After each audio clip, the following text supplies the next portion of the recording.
human rights and the fifth estate.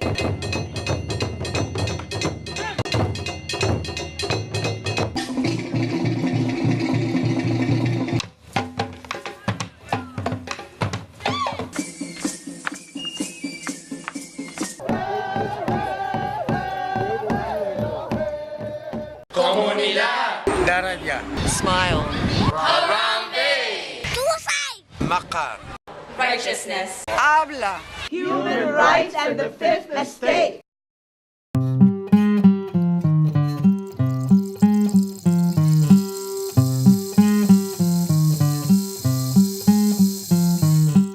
My name is Nicholas Chango. I am from South America, Ecuador. My people originally came from Lake Titicaca, which is now located between Peru and Bolivia. That's like more than 1,000 years ago.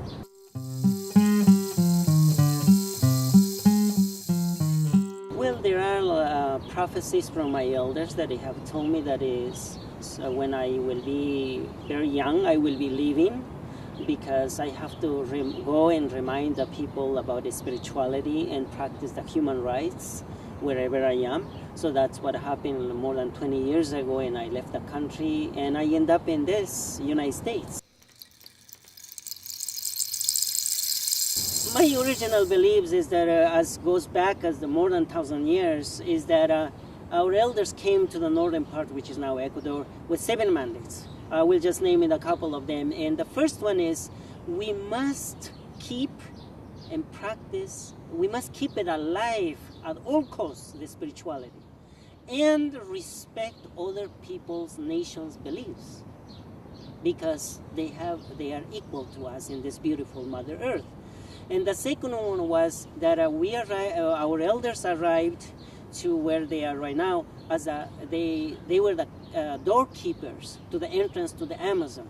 Already at that time, my people know that they are going to be coming international corporations and going to the jungle and destroy it. So we must be doorkeepers there. And the third one is to practice and to share, to remind the people about human and non-human rights.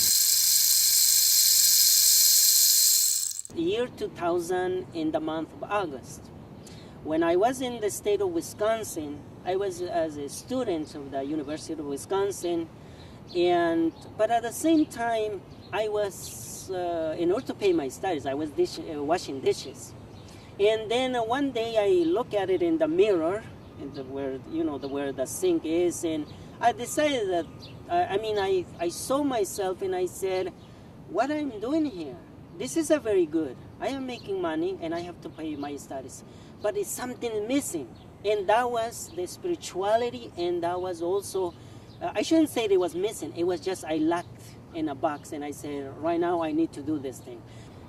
Somehow, it's like coming from the skies, the invitation from the United Nations. It was an invitation letter which says, Mr. Chango, we would like to invite you to come and participate at the United Nations at the International Day of Indigenous People. So I got the piece of paper and I started thinking, this is my chance. This is the time that I was waiting. And before that I only read in the piece of paper and I ask questions. But it was, for me, it was like going to somewhere like to the paradise. And I was thinking, I'm going to do as best I can. And then I put together my thoughts and my dreams. And I came with a big, heavy, bulky thing, when I arrived to the UN, I see that it was not such a big deal, the building, one. Two, people were so snobbish. People were so incredibly there was a big gap between the real people and them. But then I decided to think, but they are also human beings. And they don't have I saw that they don't have a spirituality. It was missing. And we got to that day, I remember August 9th, 2000, and we got to the meeting, and all of us came all dressed up with our own, regalia, and happy and smiling. But when we got inside, And I was thinking, well, I was invited, so now is my time to participate. But that was the time when we got a negative part, the imposition, the people who like the white supremacy, always manipulating, always telling us what to do and what not to do, and who should be. So, and then when I wanted to speak and suggest, they said, no, you cannot speak. Then I realized that I came from far away, and they cannot kill my dreams, I have to do it. And then I stand up and I said, this is our day, this is our issues, so please, could you just step down and give us a space? And they got mad and they said, no, you're going to be thrown out from the UN. That was the first day. I decided to say, this is the time we have to undust. I started saying, this is our Indigenous Peoples' Day, but we must start undusting and reminding the people that there is human rights. And then I decided also to say, there's not only human rights, there is also non-human rights for the other creatures like plants and rocks and rain and water, etc. But the other issue that I found is also that when I look at it, I found out that I remember that at the time that in English is human rights, but in Spanish it is, and I remember the Miss Eleanor Roosevelt was holding a charter in Spanish. It says Declaración Universal de Derechos del Hombre. So it's only referring to men and not to women.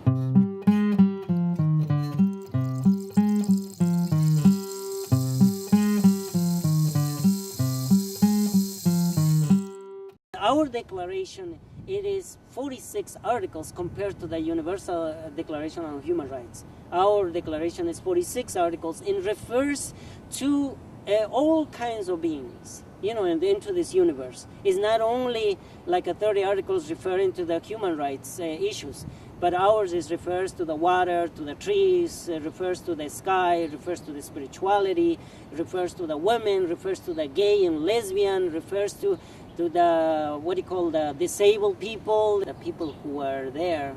They were humans. They are humans, but they are not like our kind. They are not in our side.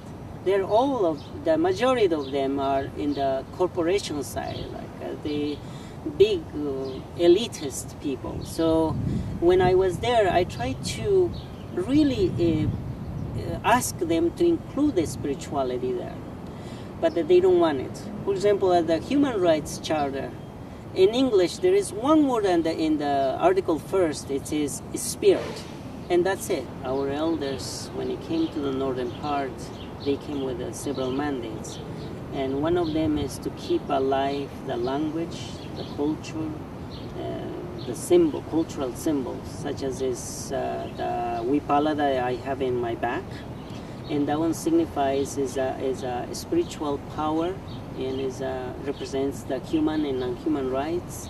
My elders will say, you must make it to shine and be radiant, like the sun, because including with your smile.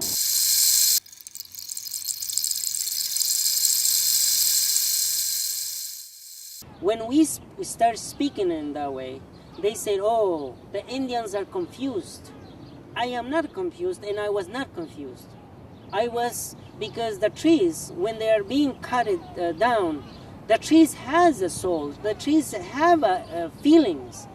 The trees have emotions. So in the indigenous world, we talk to them every morning. We go and say, hello, how are you? And so we communicate with them.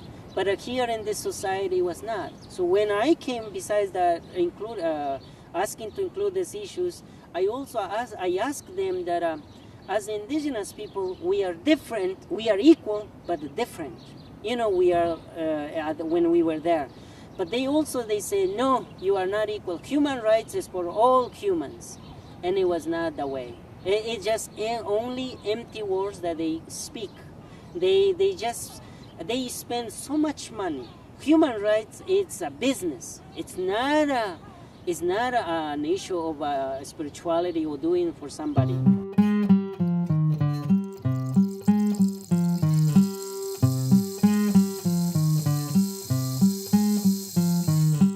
after 7 years being participating, I was banned or kicked out forever. But that also is what happened. I mean, that happened because my elders also mentioned in the prophecy that already on May 18, I will be expelled from the bigger place. So that's the UN.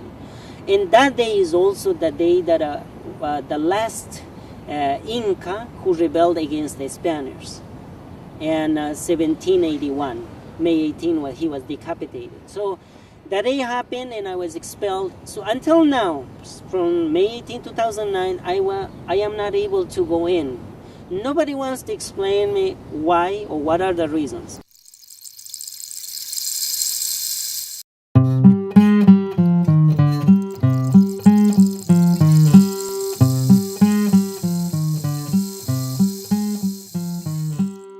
The UN still uses a model that doesn't take into account connecting at the heart. It takes into account connecting with our heads.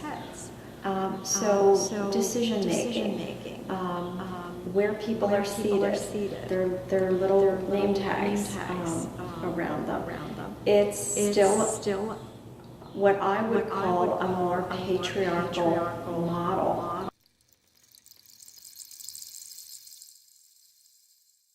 The indigenous people carry prophecy with them, and I think it's a difficult idea for for a patriarchal society to wrap their head around. I want to say a couple things about that. One is that as human beings, our intuition is not nurtured. We're living in a time where we are seeing unprecedented numbers of conflicts, domestic violence, interpersonal violence, war between nations, war between neighbors. We have to move away from the traditional models because they're not working anymore. And we have to move towards a way of connecting us more as equals and as human beings. We have to let go of our egos. We have to let go of our stories that we've been so attached to in order to hear what other people have to say, in order to be able to get to resolution. And so the sooner we do that, the better. I met a Native American from Alaska who is part of the Indigenous grandmothers. And her prophecy, when she went to share with me her prophecy, she looked around the room, she asked her other elders, is it okay if I share this prophecy with her? And she shared with me, and it was in writing, how 9/11, she saw 9/11 happen as a little girl.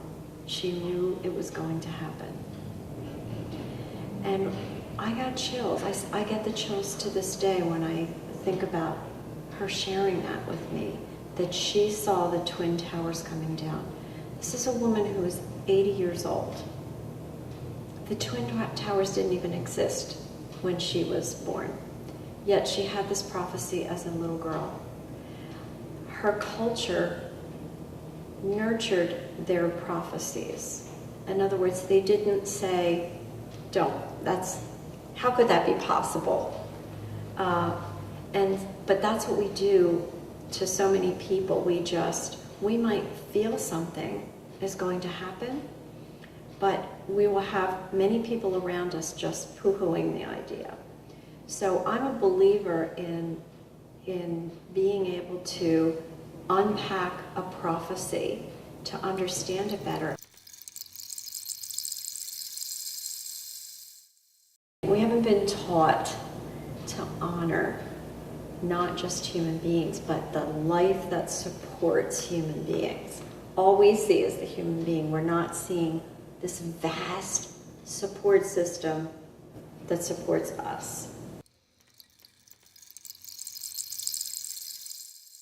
Every state has a UNA, United Nations Association.